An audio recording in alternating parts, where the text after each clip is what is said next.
je suis roboticien, plus précisément micro-roboticien. Je travaille sur la robotique miniature flexible et continuellement déformable pour des applications médicales, mais pas que. Et donc on se concentre essentiellement sur des robots qu'on appelle des robots tubes concentriques, sur lesquels on vient améliorer leur performance en utilisant soit des actionnements additionnels par câble ou par polymère ou par champ magnétique, et on vient traiter des problèmes autour de l'ORL essentiellement, où il y a des zones confinées qui sont difficiles d'accès, et nos robots s'y prêtent bien. L'équipe est montée en compétence sur la conception des unités d'actionnement de ces types de robots continus, à savoir avec une partie mécanique et une partie électronique qu'on maîtrise actuellement en interne.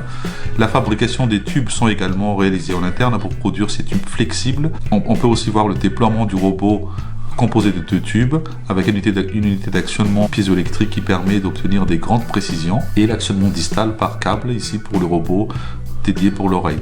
Le positionnement devant la zone d'intérêt, mais aussi on peut voir aussi la démonstration du robot en intégrant un fibre laser pour faire l'ablation à volume contrôlé du cholestéatome durant les tests réalisés et présentés dans cette vidéo. Nous avons également fait l'acquisition d'un système de navigation magnétique composé de 8 électroaimants disponibles que dans quelques labos à travers le monde. À travers ce type d'équipement, nous pouvons générer des champs magnétiques pour aller actionner nos robots à tubes concentriques hybrides combinant l'actionnement concentrique avec l'actionnement magnétique, où nous pouvons démontrer que ces robots peuvent se déployer et obtenir une grande dextérité, mais également de réaliser des positionnements autour d'un point d'intérêt.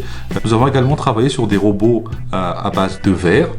Donc on utilise ces capillaires en verre qu'on va précourber avec un processus de fabrication en interne, où on peut obtenir des formes 3D complexes et actionner ces robots à leur base pour aller suivre des chemins tortueux et passer à travers le chat d'une aiguille. Mais également on peut réaliser une tâche de prise-dépose d'échantillons liquides. On peut aussi programmer la forme de ces robots avec une forme 3D, et on peut voir ici le déploiement de ces robots à travers le tube de base, où on a un mouvement complexe et assez sympathique en termes de trajectoire obtenue à l'extrémité.